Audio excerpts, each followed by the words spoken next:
Stranger Things is wrapping up its 5th and final season, and did you know there's someone from Central Florida in the show? I'm New 6 producer Brooke Savage. Clayton Royal Johnson plays Andy in the show, and he's from Orlando, and he's here to tell us all about it. Thank you so much for joining us. Thank you for having me. Thank you. First off, the question I have to ask is, how did you get your role on Stranger Things? I got my role on Stranger Things so I did a show also it was out of Florida. It was in Miami. It was just like this smaller Nickelodeon show called I Am Frankie. And after that show, I didn't work for like a year and a half. And then randomly an audition came through. I was bussing tables at Texas Roadhouse, which is a great restaurant. But I was bussing tables there, and I just got a normal audition that kind of just said like 2 to 4 episodes, Andy, basketball player, and that was it. And then I did one tape. I sent it in. A week later, I was at Disney. I got pinned. And then a week after that, my agent called me and was like, hey, can you play basketball? And I've never played basketball. So I said, yeah, I can play basketball. And then yeah, it kind of just went from there. Like 2 hours later, he called me and said, you have the offer. It was a relatively quick process, fortunately. Yeah. That is incredible because you were in almost every episode for season 4, I feel like. I know, and I don't know how they trusted that. Fortunately, I was just like a sidekick that season. But yeah, it was one audition, and then it turned into, with COVID, it turned into like 2 years of filming that 4th season. Yeah. And how old were you when, the audition happened and when you're filming and all that? I was newly 18, and I'm 24 now. So 2 seasons took like 6 years. Wow. Yeah. So talk us through the process of filming. How long were you filming for? You said 2 years, right? That was the 4th season. Yeah. Took 2 years. But like, what was your day-to-day life? Like for each episode, how long did it take? It's interesting because with that show, it's such, they might film only half a page. They might only film a full page in one whole day. And it's tricky because, you might film for 3 days in a week and then have 3 weeks off and then 3 days. So you have to come up with a lot of hobbies, But I would say that's my day-to-day was just me trying to figure out, what to do. Yeah. Wow. Okay. So, but some scenes, wouldn't you say, took longer than others? Like, if a scene, for an example, if a scene's like only 3 minutes, how long did it take you to like do that scene? Oh man, well that's true. So in season 5, that first episode, that graveyard scene, that took.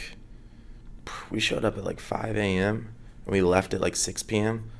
And that's not the longest scene in the world, but with the steady cam and all the different shots with the fake blood and all that, some of those shots could take a while. Or are you familiar with, in season 4, the cabin scene where it's me, Jason, and Miles? It's when Patrick is pulled out of the water. That took like 6 months of us coming back and forth. So it's funny because in one scene I walk in and I'm 18, and then I'm 19 in the next shot, and then I'm like 18 again in the next shot. Wow. Yeah. And I know you said there was a big age difference between season 4 and season 5, right? Yeah. How old were you when you were filming season 5 again? I was 23. Or no. Oh, geez. It's been so long. I think I was 22, about to turn 23. Yeah. Well, I can tell you I did not notice a big age difference for Good. you. Like, you looked pretty much the same. Good. That's to the makeup team right there, because I think I do look quite different. A few more wrinkles on the face now, yeah. Yeah. It's funny because you look even more different now, obviously, than in the show. I know. Yeah, a few years, I guess, of life on my face now, yeah. Was that your real hair on the show, or did you have to wear a wig? Because I know a lot of actors wear wigs on the show. Season 4 was my real hair. Season 5, thank God, they let me. The front of it was my real hair, and then the back here was a mullet that the hat went over. But yeah, having that haircut for like 2 years in the 4th season was rough. It was rough. Like out and about and stuff? Yeah, it was rough to have, because I don't know how to style that, and I wasn't really allowed to cut my hair. So even there was one point where I had like 2 months off in season 4 before I went back to film, and so my hair was like down to here, but it was so inconsistent, like the cut, So my sides were short, but the back of my hair were down to my shoulders, you know? Wow, like Yeah. people I bet don't even think about this. You're like, hello, this is a commitment to my job right now, and people have no idea. After that, I was like, I just want my next job to be a full buzz cut. Because I'm tired of taking care of my hair, you know? Yeah, I could understand that. What about, I don't think people realize how much work goes into certain scenes. Like for the basketball scene, you mentioned you don't really play basketball, Yeah, right? no. But you had to have training for that? Yeah, I think it was 2 months of on and off, and they had some really good basketball coaches who played in Europe professionally, and then we trained with some Harlem Globetrotter, and yeah, that was probably the hardest part for me, was the training in the basketball, because again, like no experience. And Mason, who played Jason in the 4th season, said he also really didn't have experience, but I think that guy was lying, because 2 weeks in, he was already so much better than me. And yeah, it was just something I never could pick up too easily. And there was a few times that I was brought in without them just to make sure that I could keep up. Yeah.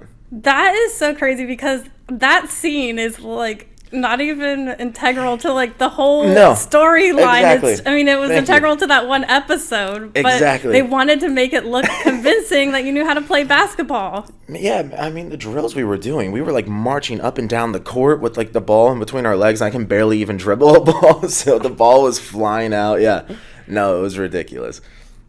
Wow, I just can't believe it. People really don't think about all this. I didn't even think about all this side stuff. It's not like they say go and you like. No, and that also took a week to film. Yeah. That basketball stuff, which it's like, how many? That's like 5 minutes of the first episode, like cut in between. Yeah, a whole week to film that. It was rough.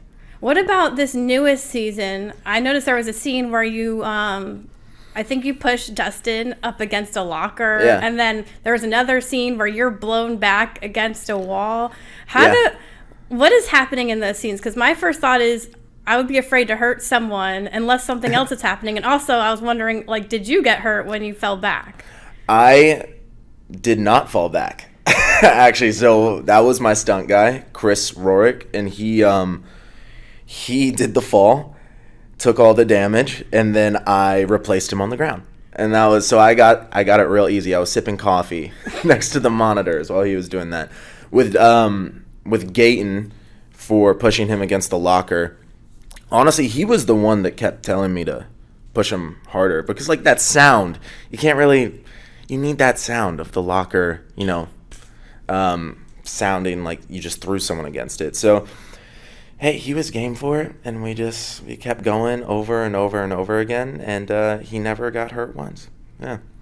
Wow, well, you did a great job playing a bully. I loved your facial expressions. Your character seemed so angry, but also like he liked to joke around sometimes. I'm wondering how you get into your character's headspace, because you seem a lot different than your character, obviously.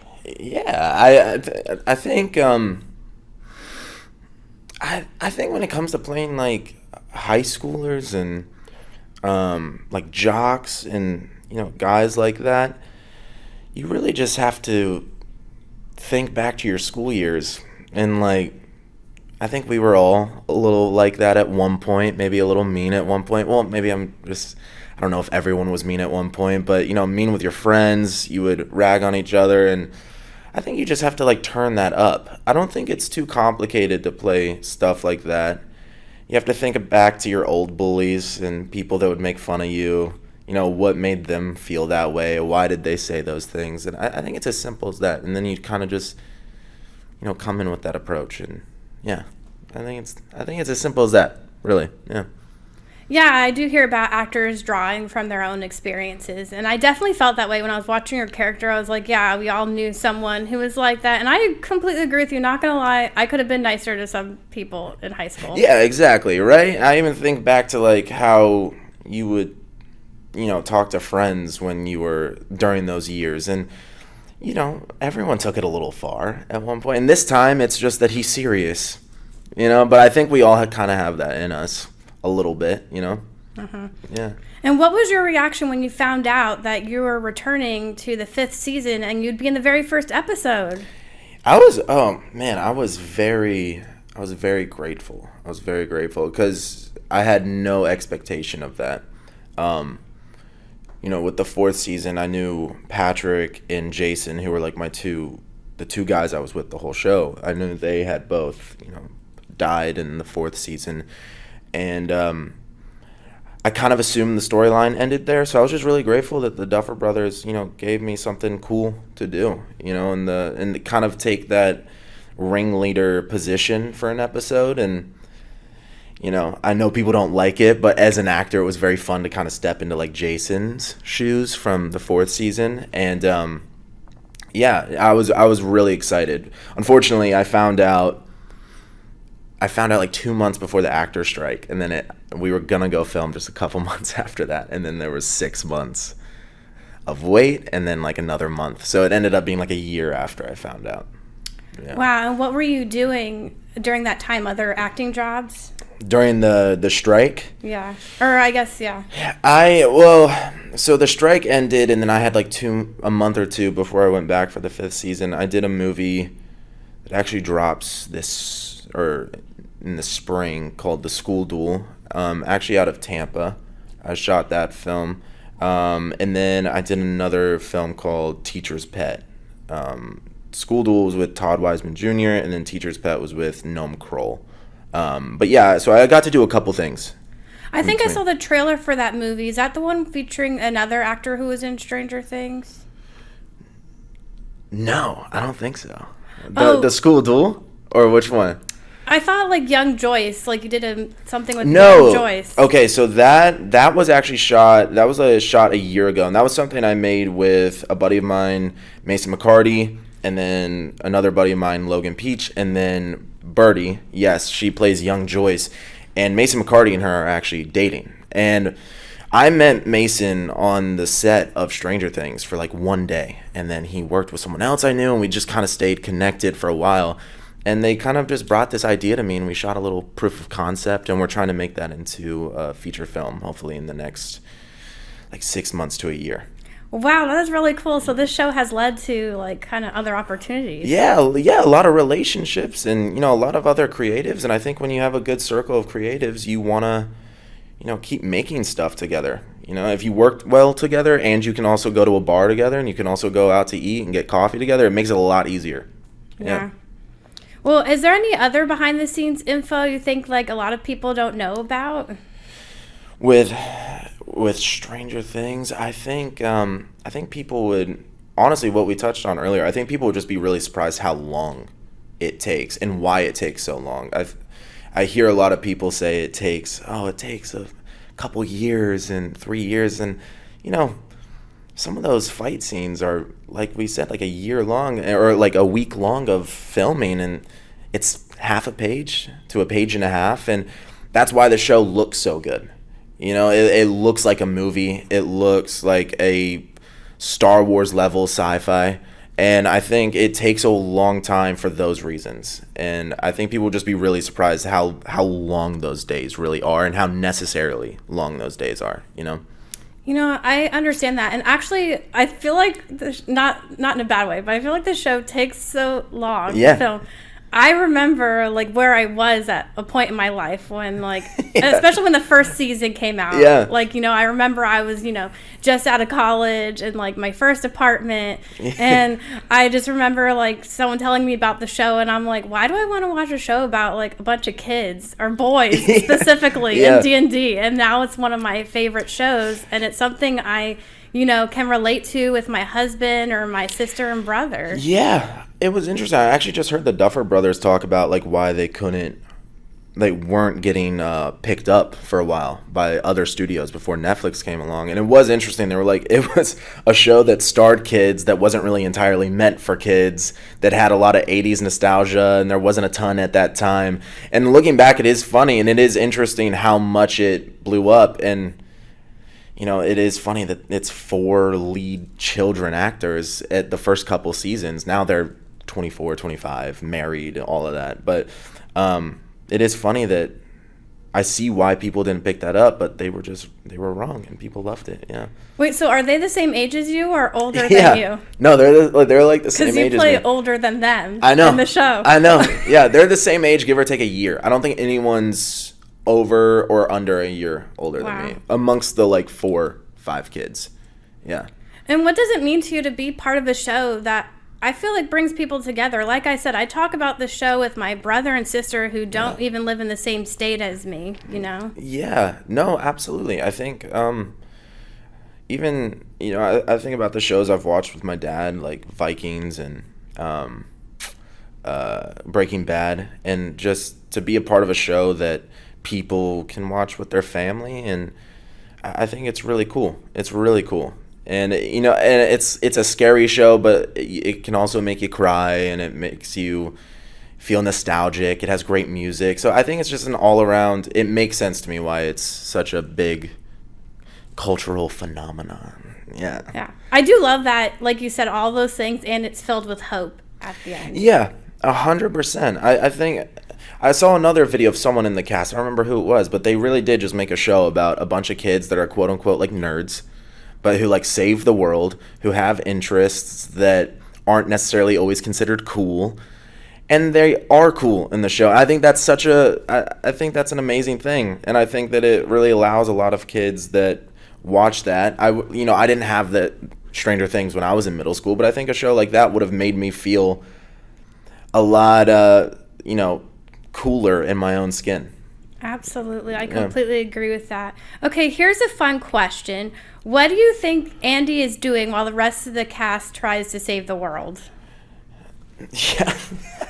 I think he's cleaning out his eyes from the bleach or whatever that was thrown in his eyes, and all the blood that was spit in his eyes. I think that took a lot longer to fix than people thought. Maybe some partial blindness now. And then I think that he's trying to convince all his friends that Dustin never actually got any hits on him. I think he's trying to convince them that he could have taken him one-on-one. I love that. And speaking of that scene, talk us through about the magic that happened to make your eyes look that way. Yeah, so I show up, we had to do all of it, without, and then like halfway through the day, we had like a lens specialist and like a contact specialist come in. We had to put these really thick, that made my eyes really blurry contacts that were super red, super like thick. I could barely see out of them. And then we had to put red makeup all around my eyes, and then the blood that's spitting in my mouth is like, that's legit fake blood spitting in my face, and that's Gaten being a champ and getting a bunch of blood dropped in his lower lip right here, and then spitting it over and over again. And what I don't remember why, but we kept having to do that scene like 10-12 times. Oh my gosh. So I would clean off, they'd refill his mouth with blood, and then he'd spit in my face, and then something would go on, and then we'd have to do it again. And I think back to it now, and I was like sick like 2 days after that. I'm like, probably because of all the germs that were being spit in my face. Not that Gaten is like dirty or anything, but you know what I mean? I have to really commend you for your commitment to this craft, because I don't know how I could deal with someone spitting at my face like 10 times. I didn't know how I did it by the end of the day either. I thought that maybe I should, I think at the end of the day I thought I should probably have more standards for myself. Yeah. That is interesting. I love hearing all this little tidbits. It's things I never even think about. So. Yeah, no, it's fascinating. It's not as glamorous as people think, Absolutely, exactly. And tell us, how did you get into acting and where you grew up in Central Florida and all that? Yeah, I originally grew up in like Chuliota, which is, a little bit outside of the city, and I always had like the want to do stage plays and, be in movies and stuff like that. And I think, my parents would put me in like little theater camps, and we'd do skits, and we'd, they'd show up, and we'd be doing improv sketches and stuff like that. And I started doing that around like 10 years old, just going to like theater camps and doing like school plays sort of things. And, you know, I think around like 14, I told my mom that I wanted to do like another acting class, and it just happened to be a film acting class. And if I'm being honest, I don't think me or my family really knew that there was a way into film besides theater. I had no idea that there was even like a thing called film acting. I just thought you acted and then one day somehow a movie showed up. But yeah, I started doing that film acting class, and I really liked the subtlety of being on film a little bit more. And I ended up just sticking with that. And then it was like 2 years after that was the Nickelodeon show, and then like a year and a half after that, it was Stranger Things, and then it's just kind of kept going from there. But yeah. That is cool. You mentioned your family. What does your family think about all this, you know, seeing you in shows and everything? I think they think it's cool. I think they're also I think at this point now they're just starting to especially like my mom and my dad, they definitely don't let me get like a big head around it. So I think they think it's really cool, but they try to like play it low every once in a while around me. But no, my mom's very excited. My mom loved Stranger Things beforehand, so my mom will wear like a Stranger Things sweatshirt out and all of that. So yeah, my family, I think it's still bizarre though. You know, I'm still like the 10-year-old that was annoying my brother and sister. I have to imagine when they watch your scenes, do they ever like kind of laugh because they know you and you're playing this like serious mean character? Oh, 100%. 100%. Yeah, I think it's just bizarre for them because, you know, I started acting when I was younger, when I was like 10 at theater camps and stuff. But once I started doing Stranger Things, I was an adult. So I kind of would just disappear, go film for a few months, come back home. And they didn't really get to see like the process of it. And then one day they just see me on screen, like beating kids up, you know. And you're not allowed to tell them anything, right? Really? Yeah, but I mean, I do. I do. I'm not allowed to, but I trust my family, so I tell them things. Okay. Yeah. And so, I was curious, do you know that how the show ends, or do you only know the episodes you're in? I know portions of how it ends, but I probably couldn't put like the whole thing together. But yeah, I think it'll be a shock for a lot of people. Yeah. That is really cool. So talk to us more about, you know, what are your future plans? You just mentioned it a little bit. Yeah, I think my future plans are I start shooting something that I don't know if I'm even allowed to say anything about it, but I start shooting that in March. And then I have a couple films that I'm doing next year. And yeah, nothing I can really talk about yet because there hasn't been pen to contract on certain things, and I don't know what I'm allowed to say. But fortunately, next year is a busy year, and I do get to spend some time in Florida working as well, which I'm very excited about. That is really cool. Is it Central Florida? Are you allowed to say? All over, actually. I think like Tampa area, North Florida, South Florida. Yeah. That is really cool. So you'll still get to be close to your family. 100%, which I haven't had that really yet. You know, I've always been Atlanta's 6 hours away, where we've filmed Stranger Things, but besides that, I've always been, you know, pretty far out. So it's gonna be nice to be able to film and then like drive to see them an hour down the road. That is cool. Yeah. Is there anything else you want to bring up about Stranger Things? No, I think people should just wait and see for the last episode for some cool things. Yeah. Awesome. Well, thank you so much for joining us. Yeah, thank you for having me. Of course. And I posted the full interview on clickorlando.com/settingthestage in the podcast studio, Brooke Savage, News 6.